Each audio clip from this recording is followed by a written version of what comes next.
ప్రతిపక్ష హోదా అని జగనన్న పద్దాక చెవులు కోసిన పిల్లిలా మొత్తుకుంటున్నాడు గాని అసలు అన్న అసెంబ్లీకి వెళ్ళకపోవడానికి కారణం ఏరే ఉన్నదండి బాబా.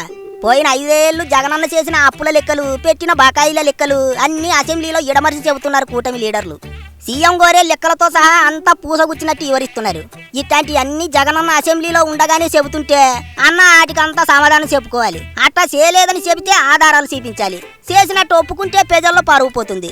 అందుకే జగనన్న అసెంబ్లీకి వెళ్ళటం లేదు. అసలు జగనన్న ఏటి చేశాడు? పెన్షన్ పెంచవయ్యా మగడా అంటే 3000కు పెంచుతానని చెప్పి 5 ఏళ్లు తీసుకున్నాడు. అట్లాంటిది కూటమి ప్రభుత్వం అధికారంలోకి రాగానే 1000 రూపాయలు పెంచి 4000 చేసింది. జగనన్న ఆయంలో రైతులు ధాన్యం అమ్ముకుంటే డబ్బులు ఇవ్వలేదు. అక్షరాల 1694 కోట్లు బకాయిలు ఎట్టెళ్తే కూటమి ప్రభుత్వం వచ్చాక రైతుల కట్టాలు చూడలేక అలా డబ్బులన్నీ చెల్లించింది. పిల్లల ఫీజుల మీద పోరాటం అన్నాడుగా జగనన్న. 6000 కోట్లు ఫీజు రియంబర్స్మెంట్ బకాయిలు ఎట్టెళ్ళాడు. తానే బకాయిలు పెట్టెళ్ళి ఇప్పుడు పోరాటం చేస్తానంటున్నాడు.